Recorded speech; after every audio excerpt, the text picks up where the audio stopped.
معاكم أنا منى الجواد وحلقة جديدة من برنامج خواطر إيمانية ومكملين مع سورة النجم ووقفات مع سورة النجم.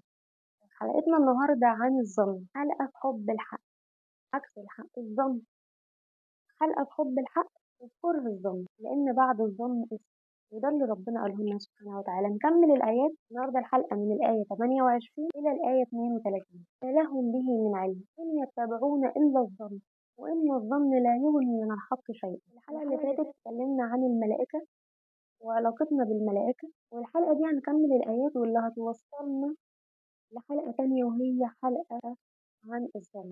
يقول ربنا سبحانه وتعالى في الآية 28: ما لهم به من علم إن يتبعون إلا الظن وإن الظن لا يغني من الحق شيئا. الظن عمره ما يخلي حقيقة مؤكدة تتغير.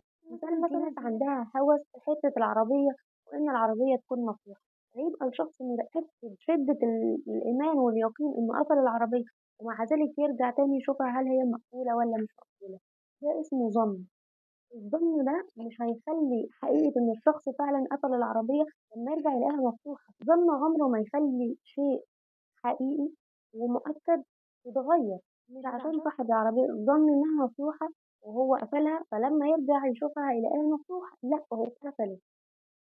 ظنه مش هيخليها تتفتح. الظن لا يغني من الحق شيئا. الظن مش بيغير الحقيقة، الحقيقة ثابتة ومؤكدة وظننا مش بيغيرها. ربنا قال لنا عن الظن أن نجتنب. الاجتناب ده أمر نهي كبير. اجتنبوا كبائر الإثم والفواحش. الإثم لو رجعنا هيبقى إن بعض الظن إثم، والظن من الإثم. وربنا نهانا عن أمر نهي كبير يعني مش بسيط، وده ليه يا رب؟ لأن بعض الظن إثم يقعد الإنسان يأثم وهو مش واخد باله، وده بنشوفه كتير في التعليقات على الفيسبوك والمنصات الأخرى. كل حد ضامن شيء يدخل يكتبه ويقوله وكأنها حقيقة مؤكدة وكأنه حق مطلق، يطلع غلطان عادي ولا كأنه قال حاجة، وكأنه ليس شيء يحتمل الصواب أو الخطأ. لا أكيد، يعني عماد مأكد لي شيء يعني غلط مفيهوش كلام، طيب في الآخر يطلع ظنه غلط عادي جدا ولا كأن حصل حاجة. بئس ما يأمركم به إيمانكم إن كنتم مؤمنين. لو أنتم مؤمنين بحاجة فبئس الإيمان اللي أنتم مؤمنين به، ولا كأنه كتب حاجة. وتحسبونه هينا وهو عند الله عظيم. ربنا يقول لسيدنا محمد: اعرض يا محمد، اعرض عمن تولى عن ذكرنا ولم يرد إلا الحياة الدنيا. هل فعلا في ناس كده؟ في ناس كتيرة جدا كده. هل في حد هو مش عايز إلا الدنيا ولم يرد إلا الحياة الدنيا؟ ده كل اللي عاوزه. طب ليه؟ ذلك مبلغهم من العلم. ده كل اللي يعرفوه، ده علمهم، ما يعرفش حاجة تانية. هتلاقي ناس شاطرة في البرمجة وشاطرة في التسويق وشاطرة في الاي اي وشاطرة في التقدم وشاطرة في التصميم وشاطرة في البيع والشراء وشاطرة في الإدارة وشاطرة في التواصل وشاطرة في حاجات كتير، في مجالات كتير كلها في الحياة. وربنا يكلمنا عنهم في آية تانية: يعلمون ظاهرا من الحياة الدنيا وهم عن الآخرة هم غافلون. عارفين شوية حاجات في الدنيا وجاهلين بالآخرة وبعلم الآخرة وباللي ينفعهم في الآخرة وفي حياتهم الأبدية. فهتلاقي شخص هو مقضي يومه كله بيتعلم مهارة يكسب منها فلوس، أو بيتعلم لغة برضه يكسب منها فلوس، أو شغال في شركة أو فاتح شركة. في الحالتين يقضي طول اليوم في الشغل ويروح ينام يصحى تاني يوم ينزل يروح الشغل، وهو ده حياته وهو ده اللي هو عايش بيه وده أسلوبه وده النمط بتاع قلة مبلغهم من العلم. ده كل اللي يعرفوه، هما ما يعرفوش حاجة تانية، ما يعرفوش الآخرة وما يعرفوش الحياة الأبدية، وجاهلين وغافلين وبشدة وسايبين وراهم يوم رقيق. وأسوأهم بقى هو العالم بعلوم الله، يبقى قاعد كده في مكان وعارف مين اتجوز ومين طلق ومين خلف ومين دخل السجن ومين خرج من السجن ومين دخل المستشفى ومين خرج من المستشفى ومين خان مين ومين غدر بمين. هو قاعد في مكان وعارف أخبار كل اللي حواليه. ده شغلته، ده شغله الشاغل، يقعد يتكلم على الناس ويعرف أخبار الناس، وهو أعلم واحد بعلوم الناس اللي حواليه وأخبار الناس اللي حواليه. ذلك مبلغهم من العلم. ناس عايشة في الجاهلية ما وراهمش حاجة، دي شغلتهم الشغلة وهو ده علمهم. ذلك مبلغهم من العلم، كل اللي يعرفه. في ناس كتير كده، في ناس كتيرة جدا كده. الحمد لله أنا كنت واحدة منهم.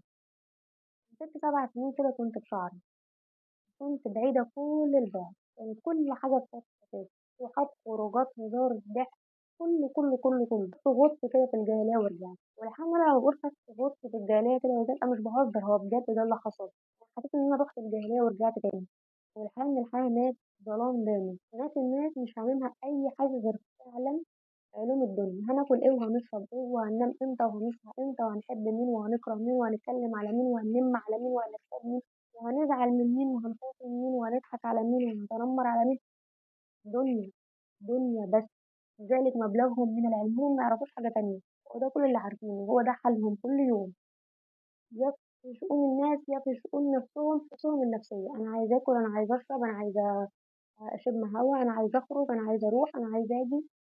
شاغلاني نفسي بالأمور الحياتية هي شاغلاني الناس وأمورهم الحياتية مفيش حاجة تانية لكن علم بالآخرة علم بالدين علم باللي ينفع علم بالله علم باللي هينفعنا في الحياة الأبدية مفيش عشان كده ربنا يقول وما يرد إلا الحياة الدنيا ذلك مبلغه من العلم ده كل اللي يعرفه هو مش عايز غير الدنيا عشان هو بس يعرف الدنيا معرفش حاجة تانية هل العلم بالآخرة ده شيء مبهم أو شيء مستخبي شيء واضح جدا شيء موجود يعني من 1400 سنة ومن بداية الخلق بس مين يلقى السمع وهو شهيد أنا اللهم لك الحمد ربنا أنقذني وقدرت أخرج من الحقبة الجاهلية اللي أنا كنت فيها دي لكن لسه في ناس كتير جدا فيها لسه في ناس هي عايشة بس لدنيتها وسايبة آخرتها في ناس مصممة ما تقدمش حاجة طيبة ومصممة ما تقدمش حاجة كده العلم بالله والعلم بالآخرة ده شيء من بداية الخلق موجود ربنا ما سابناش ولا لحظة من ساعة ما خلقنا لكن أهم حاجة إن الإنسان هو اللي يختار إنه يعرف عن ربنا وعن طريق ربنا والأهم إنه يبني حياته الأبدية ما يبقاش باصص تحت رجله وشايف بس حياته اللي هو عايش فيها دلوقتي ويبقى سايب وراه حياة أبدية يا هتكون في النعيم يا هتكون في الجحيم